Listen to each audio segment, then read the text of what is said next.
John, how does it feel to be back in Watford? Well, I was back in Watford just before Christmas with Nigel Callaghan, and that felt a bit strange because I've not been back for a while.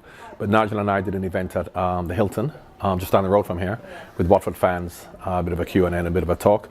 But it's strange coming back here, not necessarily to Watford, but to the Watford Leisure Centre, because this is where I first came to train for Watford as a 17-year-old before I even signed for the club. Because when they actually saw me, invited me to train, this is where we used to train, on the pitches out the back. And it didn't look like this, I can tell you, particularly inside. So I also live down the road in Galliston Crescent in Garston, literally not even a couple of miles from here. So yeah, it's good to come back to this area. It's all changed, obviously, as you mentioned, since you were here. What do you think? You've had a walk around. What do you think of the new facility? It's fantastic, because I've always said that, you know, I love leisure centres, and lots of leisure centres are closing down because of the emergence of David Lloyd and these super gyms, whereas the leisure centres serve the community. And, you know, that is where I've been brought up at Watford from Graham Taylor. Even when we were finishing second to Liverpool, it was about serving the community, and we really had to put back into the community as football players by going to visit schools and going to visit charities and going to the leisure centres.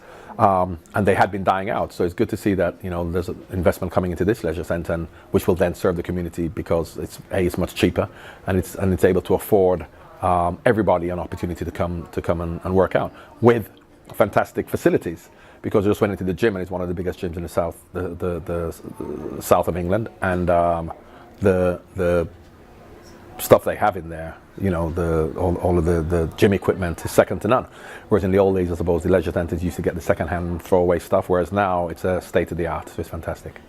And just on that point, you said it's important for the local communities. Quick message for why communities should come along and make the most of these facilities.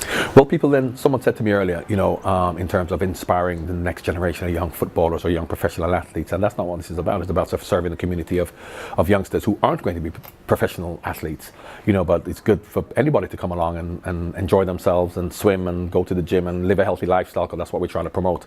And I suppose a lot of people feel intimidated by going to these super gyms because they may not be fit, they may not look right, whereas here, anybody can come along.